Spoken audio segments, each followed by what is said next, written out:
Hi students, welcome back to KA Focus. ഡയമെൻഷനകത്തെ അടുത്ത important സെക്ഷനാണ് physical ക്വാണ്ടിറ്റീസിന് ഇടയ്ക്ക് വരുന്ന റിലേഷൻ ഡിറൈവ് ചെയ്യാനായിട്ട് അല്ലെങ്കിൽ deduce the relation among physical quantities using dimension അല്ലെങ്കിൽ ഡയമെൻഷണൽ മെത്തേഡ്. ഡയമെൻഷണൽ മെത്തേഡ് വെച്ചിട്ട് ഫിസിക്കൽ ക്വാണ്ടിറ്റീസിന് ഇടയ്ക്ക് വരുന്ന അല്ലെങ്കിൽ ഫിസിക്സിനകത്തെ ഇക്വേഷൻസ് അല്ലെങ്കിൽ റിലേഷൻസ് ഡിറൈവ് ചെയ്യാനായിട്ട് ചോദിക്കാം. ഇതൊരു 5 മാർക്ക് ക്വസ്റ്റ്യനായിട്ടായിരിക്കും ചോദിക്കുന്നത്. ഒരു ഇമ്പോർട്ടൻറ്റ് സെക്ഷനാണ്. ഇതിനകത്ത് ഏറ്റവും കൂടുതൽ പ്രാവശ്യം ചോദിച്ചിട്ടുള്ള 2 ക്വസ്റ്റ്യൻസ് ആണ് നമ്മളോട് ഡിസ്കസ് ചെയ്യാനായിട്ട് പോകുന്നത്. നമുക്ക് ഏതൊക്കെയാണ് ക്വസ്റ്റ്യൻസ് വന്നിരിക്കുന്നതെന്ന്. First one, derive an expression for the period of oscillation of simple pendulum.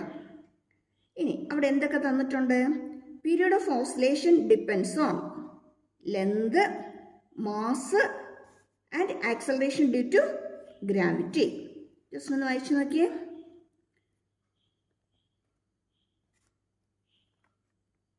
Period of oscillation depends on length, mass of the bob, acceleration due to gravity. അതായത് ഒരു സിമ്പിൾ പെൻഡുലം ഓസിലേറ്റ് ചെയ്യുമ്പോഴത്തേക്കും വരുന്ന അതിൻ്റെ time period calculate ചെയ്യാനാണ് ചോദിച്ചിരിക്കുന്നത്. ഏതെങ്കിലും ഒരു സപ്പോർട്ടിൽ നിന്ന് ഒരു സ്ട്രിങ് വെച്ചിട്ട് അതിൻ്റെ എന്തെങ്കിലും ഒരു ബോബ് കണക്ട് ചെയ്തിട്ടുണ്ട്. എന്നിട്ട് ഇതിനെ നമ്മൾ ടു ആൻഡ് ഫ്രോ ആയിട്ട് നമ്മൾ ഓസിലേറ്റ് ചെയ്യിക്കുകയാണ്. അങ്ങോട്ടും ഇങ്ങോട്ടും നമ്മൾ ഓസിലേറ്റ് ചെയ്യിക്കുകയാണ്. അപ്പോൾ ഇത് അങ്ങോട്ട് പോയിട്ട് പിന്നെ തിരിച്ചിങ്ങോട്ട് വരുന്നു. അങ്ങോട്ടും ഇങ്ങോട്ടും ഇങ്ങനെ ഓസിലേറ്റ് ചെയ്തുകൊണ്ടിരിക്കുന്നു. അപ്പോൾ ഈ ഓസിലേറ്റ് ചെയ്യുന്ന ടൈം പീരീഡ് എന്ന് പറയുന്നത്, ഓസിലേഷൻ എടുക്കുന്ന ടൈം എന്ന് പറയുന്നത് 1 കംപ്ലീറ്റ് ഓസിലേഷൻ. ഒരു പ്രാവശ്യം അങ്ങോട്ട് പോയിട്ട് തിരിച്ചിങ്ങേറ്റത്ത് വന്ന് തിരിച്ചിവിടെ വരുമ്പോൾ ഒരു കംപ്ലീറ്റ് ഓസിലേഷൻ ആവും. അപ്പോൾ അതിന് വേണ്ടി വരുന്ന ടൈം എന്ന് പറയുന്നത് ഇതിൻ്റെ ലെന്ത്, സ്ട്രിങ്ങിൻ്റെ ലെന്തിനെ ഡിപ്പെൻഡ് ചെയ്യുന്നുണ്ട്. ഈ എൻഡി കണക്ട് ചെയ്തിരിക്കുന്ന ബോബിൻ്റെ മാസിനെ ഡിപ്പെൻഡ് ചെയ്യുന്നുണ്ട്. പിന്നെ എന്തിനെ ഡിപ്പെൻഡ് ചെയ്യുന്നുണ്ട്? ആക്സലറേഷൻ ഡ്യൂ ടു ഗ്രാവിറ്റി ജിയെ ഡിപ്പെൻഡ് ചെയ്യുന്നുണ്ട്. അങ്ങനെയെങ്കിൽ ടിയും എല്ലും എമ്മും ജിയും തമ്മിലുള്ള റിലേഷൻ എന്താണെന്ന് ഡയമെൻഷൻ മെത്തേഡ് വെച്ചിട്ട് ഡിറൈവ് ചെയ്യാനാണ് നമുക്കിവിടെ ക്വസ്റ്റ്യൻ ചോദിച്ചിരിക്കുന്നത്. മനസ്സിലായോ ക്വസ്റ്റ്യൻ എന്താണെന്നുള്ളത്? ഓക്കെ, നമുക്കൊന്ന് ചെയ്ത് നോക്കാം. ഇവിടെ നമുക്ക് പറഞ്ഞിരിക്കുന്നത് ടി ഡിപ്പെൻഡ്സ് ഓൺ എന്ന് വെച്ചാൽ പ്രൊപ്പോർഷണൽ ആണ്. എന്തിനൊക്കെ പ്രൊപ്പോർഷണൽ ആണ്? ലെന്തിന് പ്രൊപ്പോർഷണൽ ആണ്. ശരിയാണോ? പക്ഷെ ലെന്തിന് പ്രൊപ്പോർഷണൽ എന്ന് പറയുമ്പോൾ ലെന്തിൻ്റെ സ്ക്വയർ ആണോ, ക്യൂബാണോ, റൂട്ടാണോ എന്താന്ന് നമുക്കറിയില്ല. അപ്പോൾ നമുക്ക് എന്ത് ചെയ്യാം? L⁻x എന്ന് കൊടുക്കാം. ഇനി ആരെ ഡിപ്പെൻഡ് ചെയ്യുന്നുണ്ടെന്നാണ് ക്വസ്റ്റ്യൻ പറഞ്ഞിരിക്കുന്നത്? മാസിനെ ഡിപ്പെൻഡ് ചെയ്യുന്നുണ്ടെന്ന് അല്ലേ? അവിടെ നമുക്കറിയത്തില്ല സ്ക്വയർ ആണോ, ക്യൂബാണോ, 1 ആണോ, റൂട്ടാണോ, എന്തിനാണ് ഡിപ്പെൻഡ് ചെയ്യുന്നതെന്നുള്ളത്. അപ്പോൾ അവിടെ നമുക്ക് M⁻y എന്ന് കൊടുക്കാം. ഇനി ആരെ ഡിപ്പെൻഡ് ചെയ്യുന്നുണ്ട്? ആക്സലറേഷൻ ഡ്യൂ ടു ഗ്രാവിറ്റിയെ ഡിപ്പെൻഡ് ചെയ്യുന്നുണ്ട്. Acceleration due to gravity G ആണ്. അവിടെ നമുക്ക് Z കൊടുക്കാം. ഇങ്ങനെയെങ്കിൽ ഈ പ്രൊപ്പോർഷണാലിറ്റി മാറ്റാനായിട്ട് നമുക്കൊരു K കൊടുക്കാം. കോൺസ്റ്റൻ്റ് ആണ്. അതിന് പ്രത്യേകിച്ച് ഡയമെൻഷൻ ഒന്നുമില്ല. ഡയമെൻഷൻലെസ് ഒരു കോൺസ്റ്റൻറ്റ് നമ്മൾ എടുത്തിരിക്കുകയാണ്. L⁻x, M⁻y, G⁻z. ഓക്കെ, ഇനി ഈ ഫിസിക്കൽ ക്വാണ്ടിറ്റീസിൻ്റെ എല്ലാത്തിൻ്റെയും ഈ രണ്ട് സൈഡിലും വരുന്ന ഫിസിക്കൽ ക്വാണ്ടിറ്റീസിൻ്റെ എല്ലാത്തിൻ്റെയും ഡയമെൻഷൻ നമ്മൾ എഴുതുകയാണ്. ഈ 2 സൈഡിലും വരുന്ന ക്വാണ്ടിറ്റീസിൻ്റെയൊക്കെ ഡയമെൻഷൻ നമ്മൾ എഴുതുകയാണ്. അപ്പോൾ എന്തെഴുതാം? Taking dimension on both side.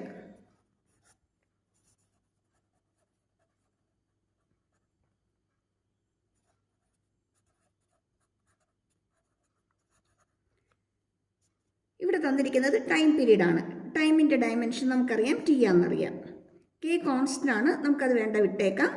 ലെന്തിൻ്റെ dimension, length എന്ന് പറയുന്നത് L ആണ്. അത് പവർ X ആണ് തന്നിരിക്കുന്നത്. അടുത്ത പറഞ്ഞിരിക്കുന്ന മാസ് ആണ്. മാസിൻ്റെത് Y ആണ്. നെക്സ്റ്റ് പറഞ്ഞിരിക്കുന്നത് G ആണ്. നമുക്കറിയാം ആക്സലറേഷൻ്റെ ഡയമെൻഷൻ എന്ന് പറയുന്നത് L⁻⁻² ആണ്. ഡയമെൻഷൻ എങ്ങനെയാണ് നമ്മൾ എഴുതുന്നത്, അതുപോലെ ഡയമെൻഷൻ വെച്ചിട്ട് ഒരു ഇക്വേഷൻ എങ്ങനെയാണ് കറക്റ്റ് ആണോ എന്ന് ചെക്ക് ചെയ്യുന്നത് എങ്ങനെയാണ്, ഇതിൻ്റെയൊക്കെ വീഡിയോസ് നമ്മൾ ഓൾറെഡി അപ്ലോഡ് ചെയ്തിട്ടുണ്ട്.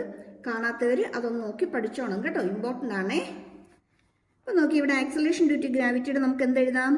L⁻ -2. കഴിഞ്ഞില്ല, എന്തുണ്ട്? ഹോൾ റേസ് ടു ഒരു ഇസഡ് ഉണ്ടല്ലേ, ഹോൾ റേസ് ടു ഒരു ഇസഡ് ഉണ്ട്.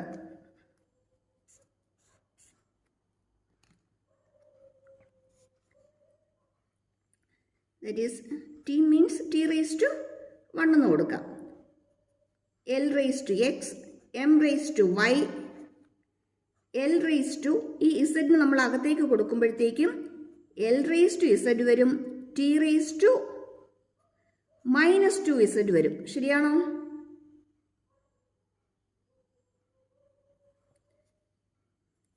ഇനി എൽ റേസ് ടു ഇവിടെ ഒരു എക്സ് ഉണ്ട്, ഇവിടെ ഒരു ഇസഡ് ഉണ്ട് എന്ന് വെച്ചാൽ എക്സ് പ്ലസ് ഇസഡ് എന്ന് എഴുതാമല്ലോ. എം റേസ് ടു വൈ ആണ്, ടി റേസ് ടു -2 ഇസഡ് ആണ്, ഇവിടെ ടി റേസ് ടു 1 ആണ്. ഇനി നമ്മൾ രണ്ട് സൈഡിലും വരുന്ന പവർ, രണ്ടിൻ്റെയും പവർ നമുക്ക് ഇക്വേറ്റ് ചെയ്യാം. കറസ്പോണ്ടിങ് ആയിട്ട് വരുന്ന ടേംസിൻ്റെ പവർ നമുക്ക് ഇക്വേറ്റ് ചെയ്യാം. Equating power on both side, രണ്ട് സൈഡിലും വരുന്ന ടേംസിൻ്റെ പവർ നമുക്ക് ഇക്വേറ്റ് ചെയ്യാം. അതിനായിട്ട് ആദ്യം നമുക്ക് ടൈമിൻ്റെ എടുക്കാം. ടൈമിൻ്റെ ഇവിടെ 1 ആണ്, ഇവിടെയോ -2 ഇസഡ് ആണ് അല്ലേ, -2 ഇസഡ് ആണ്. അങ്ങനെയെങ്കിൽ ഇസഡ് ഈക്വൽ ടു -1/2 എന്ന് വരുമോ? ഓക്കെ അല്ലേ? 1 ഈക്വൽ ടു -2 ഇസഡ്. അങ്ങനെയെങ്കിൽ ഇസഡ് എന്ന് പറയുന്നത് ഈ -2 ഇപ്പുറത്തേക്ക് കൊണ്ടുവന്നാൽ മതി. That is -1/2. അടുത്ത നമുക്ക് മാസിൻ്റെ ഇക്വേറ്റ് ചെയ്ത് നോക്കാം. പവർ മാസ് എന്ന് പറയുന്ന ടേം ഈ സൈഡിൽ ഇല്ലല്ലോ. അങ്ങനെയാണെങ്കിൽ നമുക്ക് അതിൻ്റെ പവർ എന്തായിട്ട് എടുക്കാം? 0 ആയിട്ട് എടുക്കാം. 0 ഈക്വൽ ടു ഇപ്പുറത്ത് നോക്കിക്കേ, എം റേസ് ടു വൈ ആണ്. വൈ എന്ന് വെച്ചാൽ വൈ 0 ആണ്. നെക്സ്റ്റ് നമുക്ക് എൽ കൺസിഡർ ചെയ്യാം. എല്ലിൻ്റെത് എക്സ് പ്ലസ് ഇസഡ് ആണ്. പക്ഷേ എക്സ് പ്ലസ് ഇസഡ് ഇപ്പുറത്തുണ്ടോ? ഇല്ല, ഇവിടെ മാത്രമേ എക്സ് പ്ലസ് ഇസഡ് ഉള്ളൂ. റൈറ്റ് ഹാൻഡ് സൈഡിൽ എന്തില്ല? സോറി, എൽ എച്ച് എസിൽ എന്തില്ല? എല്ലിൻ്റെ ടേം വരുന്നില്ല. അങ്ങനെയെങ്കിൽ നമുക്ക് അതേ ഈക്വൽ ടു 0 കൊടുക്കാമല്ലോ. പക്ഷേ ഇവിടെ ഇസഡ് നമുക്ക് ഓൾറെഡി കിട്ടിയിട്ടുണ്ട് -1/2 ആണെന്ന്. അങ്ങനെയെങ്കിൽ x -1/2 ഈക്വൽ ടു 0 ആണ്. That means x is equal to 1/2.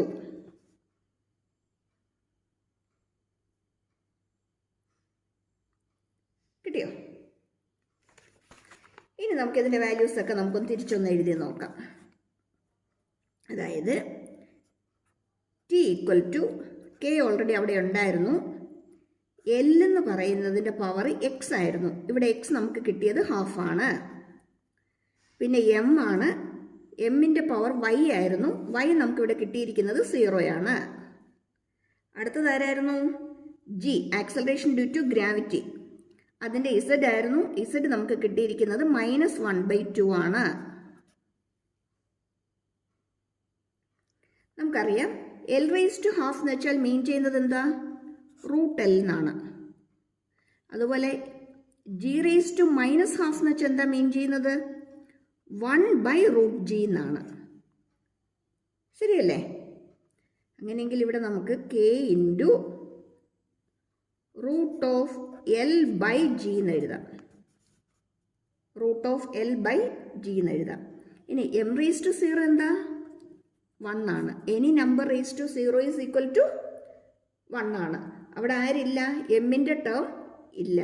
അങ്ങനെയെങ്കിൽ the period of oscillation of simple pendulum എന്ന് പറയുന്നതിൻ്റെ ഇക്വേഷൻ എന്താണ്? t equal to a constant into √L/g ആണ്. കണ്ടോ നമുക്ക് ആ റിലേഷൻ കിട്ടിയത്? കണ്ടോ? ഡയമെൻഷൻ വെച്ചിട്ട് നമ്മൾ ടൈം പീരീഡിൻ്റെ ഇക്വേഷൻ ഡിറൈവ് ചെയ്തു. ഇതൊരു 5 മാർക്ക് ക്വസ്റ്റ്യൻ ആണ്. പഠിച്ചോണം, പഠിക്കാതിരിക്കരുത് കേട്ടോ, ഇമ്പോർട്ടൻ്റ് ആണേ. ഈ ചാപ്റ്ററിൽ നിന്ന് എക്സ്പെക്റ്റ് ചെയ്യാവുന്ന ഒരു എസ്സേ ടൈപ്പ് ക്വസ്റ്റ്യൻ ആണിത്. മനസ്സിലായല്ലോ അല്ലേ? ഓക്കെ, ഇതിൻ്റെ ഒപ്പം തന്നെ ചെയ്ത് പൊയ്ക്കോണേ. അങ്ങനെ ചെയ്ത് പഠിച്ചാലേ ഇത് തറവാകത്തുള്ളൂ. അങ്ങനെയെങ്കിൽ അതേ ടൈപ്പിലെ വേറൊരു ക്വസ്റ്റ്യൻ കൂടെ നമുക്ക് നോക്കിയാലോ. Deduce the relation among the frequency of a wave in a string. Length L, mass per unit length m and tension T. ആരൊക്കെ തമ്മിലുള്ള റിലേഷനാണ് ഇവിടെ ചോദിച്ചിരിക്കുന്നത്? ഫ്രീക്വൻസി n ഉണ്ട്, ലെന്ത് L ഉണ്ട്, mass per unit length m ഉണ്ട്, tension T ഉണ്ട്. ഇത് ഇത്രയും റിലേറ്റ് ചെയ്ത് വരുന്ന റിലേഷൻ ഫൈൻഡ് ഔട്ട് ചെയ്യാനാണ് പറഞ്ഞിരിക്കുന്നത്. അതായത് ഒരു സ്ട്രിങ്ങിൽ കൂടി ഒരു വേവ് മൂവ് ചെയ്യുമ്പം അതിൻ്റെ ഫ്രീക്വൻസിയും സ്ട്രിങ്ങിൻ്റെ ലെന്തും മാസ് പെർ യൂണിറ്റ് ലെന്തും ടെൻഷനും, ടെൻഷൻ മീൻസ് ഫോഴ്സ് ആണ്, ഇത് ഇത്രയും കൂടി വരുന്ന റിലേഷൻ എന്താണെന്ന് ഫൈൻഡ് ഔട്ട് ചെയ്യാനാണ് നമുക്ക് ക്വസ്റ്റ്യൻ ചോദിച്ചിരിക്കുന്നത്. ചെയ്ത് നോക്കാം. നമ്മൾ നേരത്തെ ചെയ്തതുപോലെ തന്നെ എന്തെഴുതും? n proportional to L raise to X. വേണ്ട, നമുക്കൊരു വെറൈറ്റിക്കായിട്ട് വേണമെങ്കിൽ നമുക്ക് എ കൊടുക്കാം, ഇല്ലയോ? എന്ത് വേണമെങ്കിലും കൊടുക്കാം കേട്ടോ, എക്സോ എയോ എന്ത് വേണമെങ്കിൽ നിങ്ങൾ കൊടുത്ത് എഴുതിക്കോ, കുഴപ്പമൊന്നുമില്ല. m raise to B T raise to C. നേരത്തെ എഴുതിയതുപോലെ തന്നെ ഒരു കോൺസ്റ്റന്റിനെ കൊടുക്കും. L റേസ് ടു എ എഴുതും, m റേസ് ടു ബി എഴുതും, ടി റേസ് ടു സി എഴുതും. ഇനി ഇതിൻ്റെ എല്ലാത്തിൻ്റെയും ഡയമെൻഷൻ നമുക്ക് എഴുതണം. ഫ്രീക്വൻസി എന്ന് പറയുന്നത് 1/, ടൈം പീരീഡ് ആണ്. എന്ന് വെച്ചാൽ ഇവിടെ ആര് വരും? T raise to -1. കെ നമ്മൾ കൺസിഡർ ചെയ്യേണ്ട കോൺസ്റ്റൻ്റ് ആണ്. അടുത്ത ടേം ലെന്ത് ആണ്, L റേസ് ടു എ. ഇനി ഈ ടേം എഴുതുമ്പോഴാണ് സാധാരണ നമ്മൾ എക്സാമിന് തെറ്റിക്കുന്നത്. ഇത് മാസ് അല്ല ക്വസ്റ്റിന് പറഞ്ഞിരിക്കുന്നത്. ക്വസ്റ്റിനെ നോക്കിക്കേ, mass per unit length m ആണ്. മാസ് പെർ യൂണിറ്റ് ലെന്ത് എന്ന് പറയുമ്പം ഈ തന്നിരിക്കുന്ന ക്വാണ്ടിറ്റി മാസ് ബൈ ലെന്ത് ആണ്. മാസ് ബൈ ലെന്ത് ആണ്. അതെപ്പോഴും ശ്രദ്ധിച്ചോണം. നമ്മൾ എക്സാമിന് എഴുതുമ്പോഴത്തേക്കും അവിടെ ആയിരിക്കും നമുക്ക് മിസ്റ്റേക്ക് വരുന്നത്. m/L whole raise to B. Next ടെൻഷനാണ്.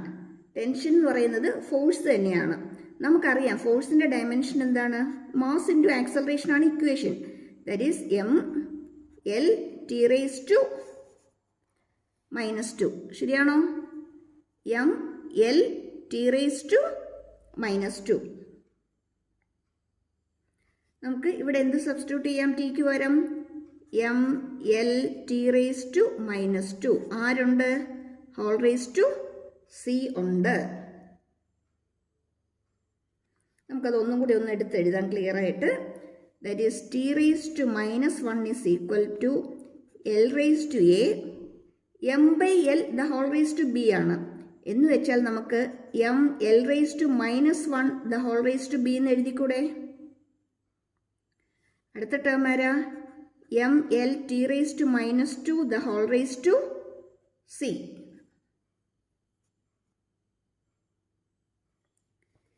ഇനി നമുക്ക് എല്ലാത്തിനും ഒന്ന് ക്ലിയർ ചെയ്യാം. L raise to A, m raise to B, L raise to -1 into B എന്ത് വരും? -b. അതുപോലെ ഇവിടെ എന്ത് വരും? m raise to C, L raise to C, T raise to -2c.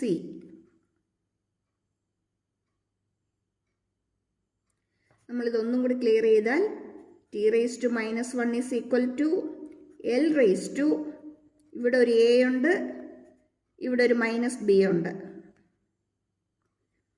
m raise to, ഇവിടെ ഒരു b ഉണ്ട്, ഇവിടെ ഒരു c ഉണ്ട്,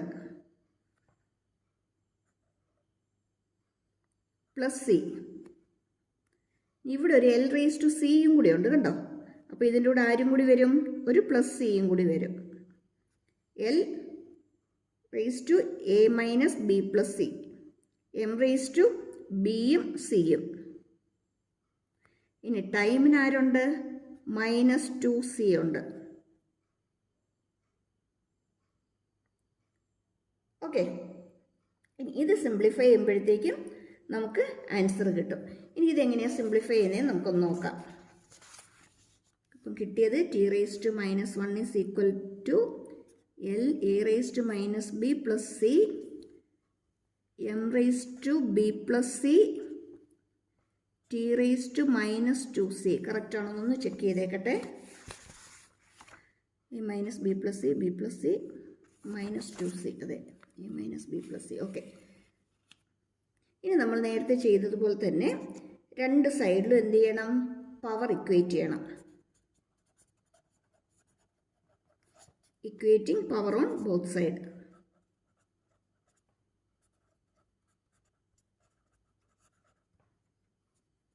ആദ്യം നമ്മൾ ടൈമിൻ്റെ തന്നെ എടുക്കാം. ടൈമിൻ്റെ -1 ആണ് ഇവിടെ. ഇപ്പുറത്തേക്ക് വരുമ്പം -2C ആണ്. എന്ന് വെച്ചാൽ C എന്ന് പറയുന്നത് 1/2 ആണ്. കഴിഞ്ഞല്ലോ അല്ലേ? അടുത്ത് നമുക്ക് എന്തെടുക്കാം? മാസ് എടുക്കാം. മാസിൻ്റെ എന്ന് പറയുമ്പോഴത്തേക്കും ഇവിടെ 0 ആണ്, ഇല്ല. ഇവിടെ B plus C ആണ്. നമുക്കറിയാം C എന്ന് പറയുന്നത് ഹാഫ് ആണ്. അങ്ങനെയെങ്കിൽ 0 = B plus half or B = -half. Okay. അടുത്തത് ലെന്തിൻ്റെയാണ്. ലെന്തിൻ്റെയും LHSൽ 0 ആണ്. ഇനി RHSലേക്ക് നമ്മൾ പോകുമ്പോഴത്തേക്കും നമുക്ക് 3 ടേമാണ് കിട്ടുന്നത്. A-B plus C that equal to A-B എന്ന് പറയുന്നത് -half ആണ്. അപ്പോൾ -+half ആയിട്ട് മാറും. C എന്ന് പറയുന്നത് ഓൾറെഡി നമുക്ക് ഹാഫാന്ന് കിട്ടിയിട്ടുണ്ട്, +half തന്നെ. that equal to 0 plus half 1 ആണ്. സോറി, 0 അല്ല, ഇത് A ആണേ. A plus 1 ആണ്. അപ്പോൾ 0 = A plus 1 ആണ്. അങ്ങനെയെങ്കിൽ A = എന്ത് കിട്ടും? -1 എന്ന് കിട്ടും. ഓക്കെ അല്ലേ? ഒന്നുകൂടി നോക്കിയേക്കണേ. L എന്ന് പറയുന്നത് LHSൽ 0 ആണ്. RHS വരുമ്പം A-B plus C ആണ്. അതിനകത്ത് A എന്ന് പറയുന്നത് നമുക്ക് അൺനോൺ ക്വാണ്ടിറ്റി ആണ്, ഫൈൻഡ് ഔട്ട് ചെയ്യാനുള്ളതാണ്. ബിയുടെ നമുക്ക് തന്നിട്ടുണ്ട് -half എന്ന്. -of പ്ലസ് ആയിട്ട് മാറും. സിയുടെ നമ്മളിവിടെ ഫൈൻഡ് ഔട്ട് ചെയ്തു ഹാഫ് എന്ന്. അപ്പം നമുക്കിവിടെ ഹാഫ് കിട്ടി. ബിയുടെ നമുക്ക് -half എന്നാണ് കിട്ടിയത്. അപ്പം നമ്മൾ വാല്യൂസൊക്കെ ഇവിടെ സബ്സ്റ്റിറ്റ്യൂട്ട് ചെയ്തു. നമുക്ക് A plus 1 എന്ന് വന്നു.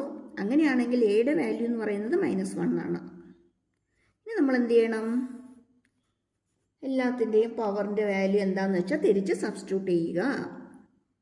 That is n = k × L⁻A M⁻B. ഇനി ആരായിരുന്നു? ടെൻഷൻ അല്ലേ? t⁻C. ഇതാണ് നമ്മൾ ആദ്യം എടുത്തത്. കണ്ടോ? L⁻A M⁻B t⁻C. സബ്സ്റ്റിറ്റ്യൂട്ട് ചെയ്യുമ്പോൾ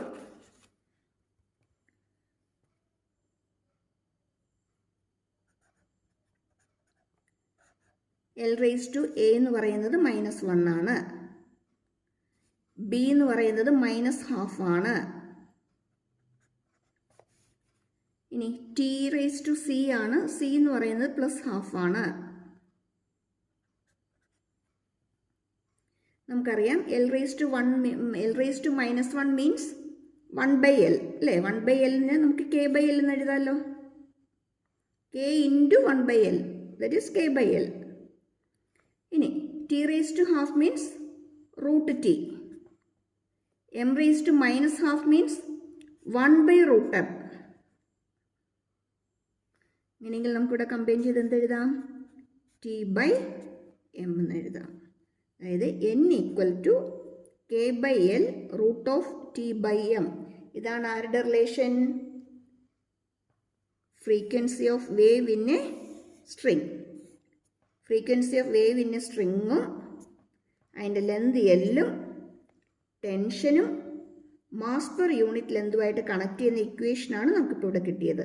അതിനകത്ത് കെ എന്ന് പറയുന്ന ആരാ? കോൺസ്റ്റൻ്റ് ആണ്. കണ്ടോ? ഒരു 2-3 പ്രാവശ്യം ചെയ്ത് പഠിച്ചു കഴിയുമ്പോൾ നമുക്കിത് തറവാകും. വെറുതെ നോക്കി പഠിക്കാൻ പോയാൽ പെട്ടെന്ന് നമുക്ക് കിട്ടത്തില്ല. സിമ്പിൾ സ്റ്റെപ്സ് ആണ്, പക്ഷെ നമ്മൾ ചെയ്തു വരുമ്പോൾ നമുക്ക് കൺഫ്യൂഷൻ ആവും. അതുകൊണ്ട് നിർബന്ധമായിട്ട് ചെയ്ത് തന്നെ പഠിക്കണം. ഓക്കെ, അപ്പം ഒന്നും കൂടെ ഓർമ്മിപ്പിക്കുകയാണ്, സബ്സ്ക്രൈബ് ചെയ്യാനും ലൈക്ക് ചെയ്യാനും ഷെയർ ചെയ്യാനും മറന്നു പോകരുതേ. ഇതിൻ്റെ ആദ്യത്തെ 2 പാർട്ട് ഓൾറെഡി അപ്ലോഡ് ചെയ്തിട്ടുണ്ട്. ഇക്വേഷൻ കറക്റ്റ് ആണോ എന്ന് ചെക്ക് ചെയ്യാനും അതുപോലെ തന്നെ ഡയമെൻഷൻ എഴുതാനും ഒക്കെ എങ്ങനെയാണ് എഴുതേണ്ടത്, ഹോമോജനിറ്റി പ്രിൻസിപ്പിൾ എങ്ങനെയാണ് അപ്ലൈ ചെയ്യേണ്ടത്, അതിൻ്റെയൊക്കെ വീഡിയോസ് ഓൾറെഡി ചാനലിലുണ്ട്. ഇനിയിപ്പം പതുക്കെ ഇനിയിപ്പോൾ ഓൺ എക്സാം ഒക്കെ അങ്ങ് അടുത്ത് വരികയാണ്. അപ്പോൾ ഇപ്പോഴേ ഒരു എക്സാം ബേസിസിൽ പഠിച്ചു പോയി കഴിഞ്ഞാൽ ഒത്തിരി എളുപ്പമായിരിക്കും അല്ല. നമ്മൾ 10th വരെ പഠിച്ചിട്ട് ഇപ്പോൾ പെട്ടെന്ന് ഇങ്ങോട്ടേക്ക് വന്നിട്ടൊരു ഭയങ്കര ഒരു മാറ്റമാണ് +1ലേക്ക് വരുമ്പോൾ. പേടിക്കേണ്ട, ആദ്യം തുടങ്ങിയേ കുറച്ചായിട്ട് നമ്മൾ എഴുതി അങ്ങ് പഠിച്ചു കഴിഞ്ഞാൽ നമ്മൾ ആ ഒരു ഓർഡറിൽ അങ്ങ് എത്തിക്കോളും. ആ +1 ആ സീക്വൻസ് എന്താണോ ആ ഒരു സീക്വൻസിലേക്ക്, ആ ഒരു ഫ്ലോയിലേക്ക് നമ്മളും അങ്ങ് എത്തിക്കോളും. Okay, thank you for watching. Subscribe ചെയ്യാൻ ലൈക്ക് ചെയ്യാനും ഷെയർ ചെയ്യാനും മറന്നു പോകരുതേ. നെക്സ്റ്റ് വീഡിയോ കാണാം. ബൈ.